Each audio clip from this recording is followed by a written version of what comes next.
Nima shikoyatingiz bor? Doktor, egilsam belim og'riyapti. Yigilmi? Tavba.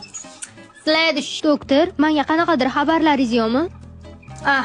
Ikkita xabarim bor sizga. Bittasi 1 oy umringiz qolibdi. Necha? Bir marta manikyurga ulgurasiz. Ikkinchisini ertaga aytaman, esimdan chiqib qoldi. Следующий. Qand miqdoringiz baland chiqibdi. Vo, tanangiz konfet ishlab chiqaryapti ekan. Следующий. Menda qanaqa kasallik ekan? Xas. Siz simptomlaringizni Googledan qaradim. O'larkansiz. Следующий. Doktor, ukol qilib qo'yasizmi? Ukol? Ukoldan men qo'rqaman. Nima qilsam yaxshi bo'laman?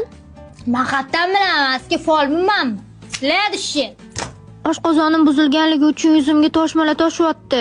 Zo'r kosmetolog bor. Gaplashib bering. Shotga chiska qilib qo'yadi. Shu dorilarni ichasiz. Yozgan dorilaringiz nimaga? Shamollashga? Mani qo'lim singan-u. Ha, ichuring shuni. Sizdan nima ketdi? Burnimni bitta tarafi bitib qolgan. Voy, shukr qilsangiz-chi. Bir tarafi ochiq ekan-u. Следующий. Doktor, tomog'im og'riyapti, nima qilay? Marojniy zahar kesadi.